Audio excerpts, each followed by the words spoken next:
about Moore's Law. This is the most important law in the last 50 years. The wealth of nations depends on this simple curve. It simply says that computer power doubles every 18 months. Look at this. Every year, you see the doubling in computer power every 18 months. Like clockwork, we can predict what computers will look like in 2020 because of this curve. If you get a birthday card, you open it up, and the birthday card says, "Happy birthday to you." There's a chip in that birthday card.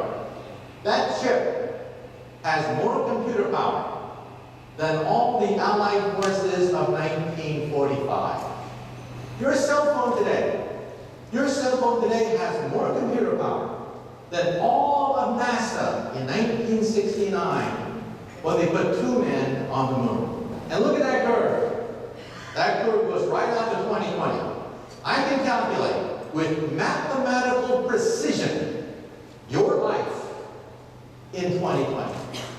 Computer chips will cost a penny in 2020. That's the cost of scrap paper. Bubblegum wrappers will cost more than a chip. And this curve says the future of the computer is to disappear. Look at electricity. Electricity obeys on Moore's Law. Where is electricity today? It's under your feet, in the walls, in the ceiling. Electricity is everywhere and nowhere. We don't even say the word electricity anymore. No one says that word. So in the future, computers will be everywhere and nowhere. They will disappear.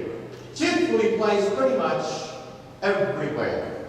This means that that chip on the upper right will have more computer power than a university laboratory. This means that they will cost about a penny. The cost of scrap paper. They'll be under the ground, in the walls, in the ceiling. You will assume that everything is computerized in the next 10 years. And where will we put these chips? They only cost a penny.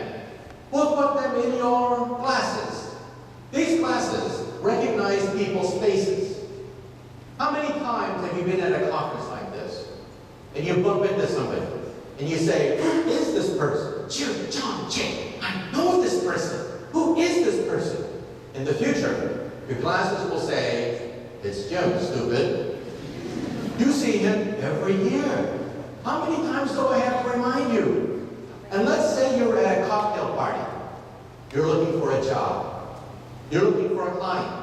And you don't know who the heavy hitters are. In the future, you will know exactly who to suck up to at any cocktail party.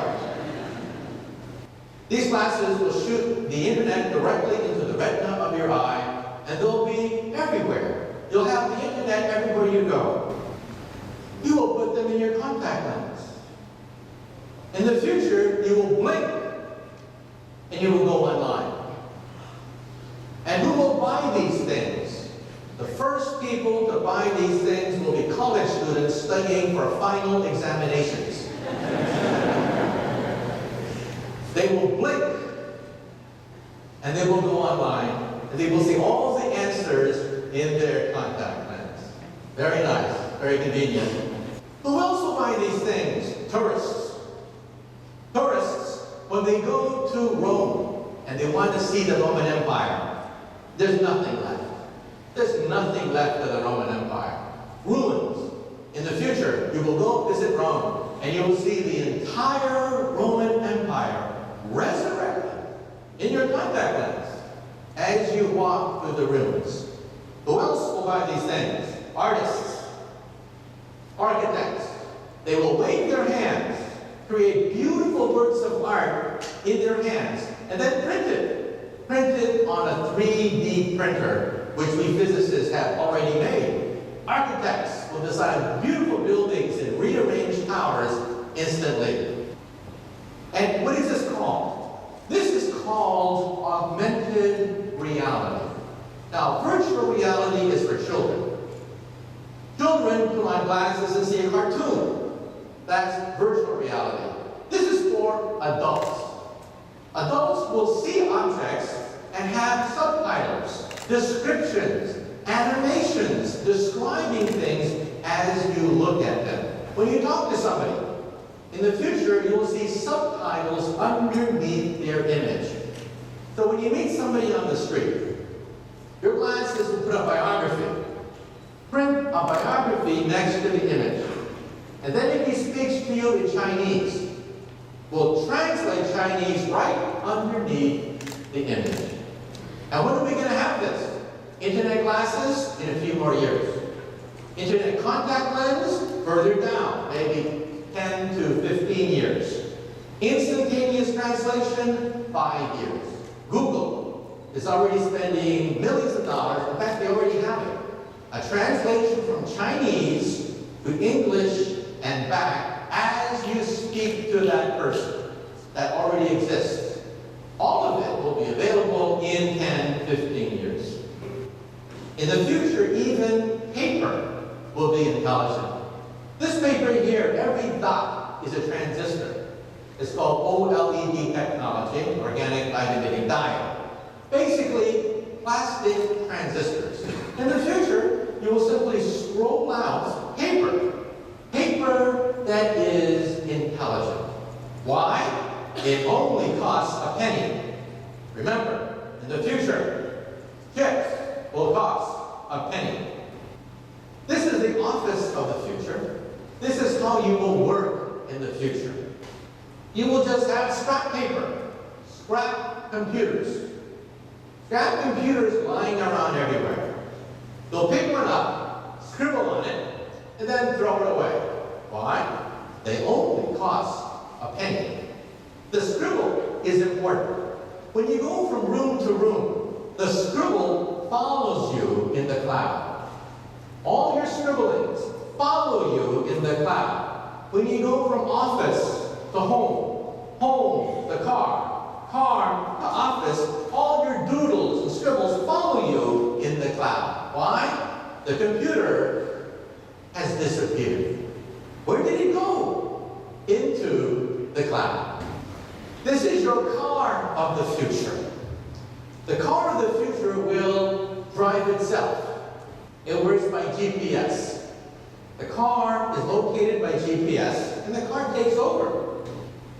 8 years from now, says Google. Google is investing millions perfecting this technology. Also translation. 8 years, Google says, you will drive a car. It drives itself. Now what's the meaning of this? The meaning of this is that your car will be your living room of the future. Advertisements, movies, entertainments, more advertisements will be there inside your car. You spend hours of the day in your car doing nothing except driving. In the future, the car will drive itself. Now also, we are making inroads into the brain itself. Now let me give you a time frame. Driverless cars, 8 years, says Google. Instantaneous translation, we have it today. It'll be marketed perhaps within 5 to 10 years. Internet glasses, we have them today. Internet contact lenses, further down the line, maybe 10 to 15 years. Now let's go 20 years into the future. 20 years into the future. How will we communicate with computers 20 years into the future? We will communicate with computers by thinking, by thought, direct computer-brain interface. Now for advertisers, this is going to be great. Advertisers today have demonstrations to an audience. They field test ideas to an audience, and they look at the response. They give them questionnaires. Did you like this ad? What did you not like about this ad? But you know, people lie. People don't want to embarrass you.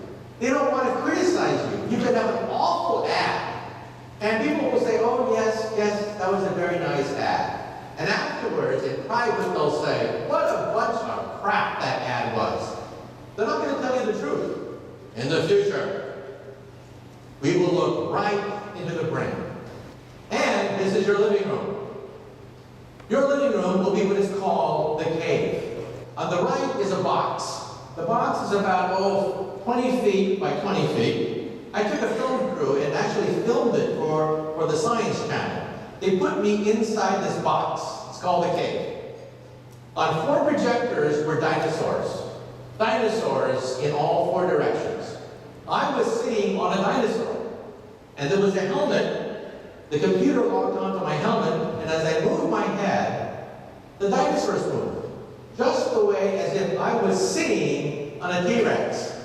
And with the film camera, I was riding on a T-Rex. And then I fell off the camera and fell off the T-Rex. And the T-Rex came at me. And I put my head inside the T-Rex's mouth. All of it in virtual reality. That's your living room of the future. So if you're an advertiser, the point is, today, you have newspapers, radio, television, that's where you advertise. If you're an advertiser of the future, you'll have many platforms. Some of them stupid, silly, but many platforms to choose from, and this is how you will receive your ads of the future. In the future, ads will be 3-dimensional. Ads will be on the cave, and access to media will be almost for free. Now, how will you as an advertiser jump into this game? Well, branding and positioning are going to be even more important than ever before. First, you'll have the good news. The good news is you'll have more platforms on which to advertise. When we have driverless cars, you can advertise in people's living room as people drive to work, commuting in a car that drives itself. You'll be on the internet. You'll be able to have many, many platforms to advertise in, and you will know exactly who is watching. So this is the first conclusion. The first conclusion is that we will coexist in a rich mix, but the mix constantly changes in ratio. We have live theater on the left, live actors, something that we thought would be extinct, but vibrant. Live actors, books, newspapers, radio, television, the internet, all of them coexisting with each other. The good news is more platforms to advertise, targeted audiences that you can target, okay? You have to understand the demographics of the audience. We will have brain scans. We will see into the minds of people who are looking at your advertisements. Better data mining and analysis. The bad news is, let's face it, more competition. Everybody and their brother and sister and in-law will have a website. Everybody will be selling something. Branding, solution. The solution is even more branding, more positioning. Then we will live in a mix of media, newspapers, books, coexisting with chaos, coexisting with the rabble, the chaos of the internet. The trick is to predict the ratio. That's where your know-how, that's where you come in. You will know the ratio between all these predictions. Thank you very much. You've been a great audience.